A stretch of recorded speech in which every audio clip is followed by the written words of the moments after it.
സ്നേഹപ്പെട്ട എല്ലാവർക്കും ബന്ധത്തിലേക്ക് സ്വാഗതം. സാധകത്തിൻ്റെ തികഞ്ഞ ന്യായപ്രമാണം വിട്ടുനോക്കി അതിൽ നിൽക്കുന്നവനോ കേട്ട് മടക്കുന്നവനല്ല പ്രവർത്തി ചെയ്യുന്നവനായി താൻ ചെയ്യുന്നതിൽ ഭാഗ്യവാനാകും. യാക്കോബ് 1:25 വാക്യം.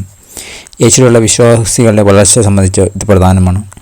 യാക്കോബ് കണ്ണാടിയുടെ രൂപം തിരിച്ചറിയുന്നു, പരീക്ഷയുടെ ഒരു രൂപം നൽകുന്നു. കണ്ണാടി ദൈവത്തിൽ നിന്ന് സത്യത്തിന് വചനമാണ്. നാം തിരുവഴുത്തോട് വായിക്കുമ്പോൾ നാം എന്താണ് കാണുന്നത്? അവൻ സ്നേഹത്തെയും താഴ്മയും വിവരിക്കുമ്പോൾ നാം നമ്മെ തന്നെ തിരിച്ചറിയുന്നുണ്ടോ? നാം ചെയ്യണമെന്ന് ദൈവം നമ്മോട് കൽപ്പിക്കുന്ന കാര്യങ്ങൾ വായിക്കുമ്പോൾ നാം നമ്മുടെ പ്രവർത്തനം കാണുന്നുണ്ടോ?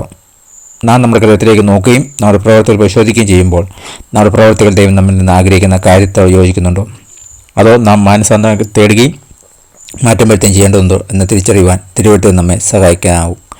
കേവലം തിരുവഴുത്ത് വായിച്ച് മടക്കി വെച്ചിട്ട് പോകരുത്. യാക്കോബ് മുന്നറിയിപ്പ് നൽകുന്നു. അങ്ങനെ ചെയ്താൽ നാം കേട്ട് മറന്നുകൊണ്ട് നമ്മെ തന്നെ ചതിക്കുകയാണ്. ദൈവത്തിൻ്റെ പദ്ധതികൾക്കനുസരിച്ച് വിവേകത്തോടെ ചെയ്യുവാനുള്ള ഭൂപടം ബൈബിൾ നമുക്ക് നൽകുന്നു. നാം അത് വായിക്കുകയും ധ്യാനിക്കുകയും ദഹിപ്പിക്കുകയും ചെയ്യുമ്പോൾ നമ്മുടെ ഹൃദയത്തിലേക്ക് നോക്കാനുള്ള കണ്ണുകളും ആശയ മാറ്റങ്ങൾ വരുത്താനുള്ള ശക്തിയും നൽകണമെന്ന് നമുക്ക് അവിടുത്തോട് ആവശ്യപ്പെടാൻ കഴിയും. തിരുത്തുകളെ കണ്ണാടിയിൽ നോക്കുമ്പോൾ നിങ്ങൾ എന്താണ് കാണുന്നത്?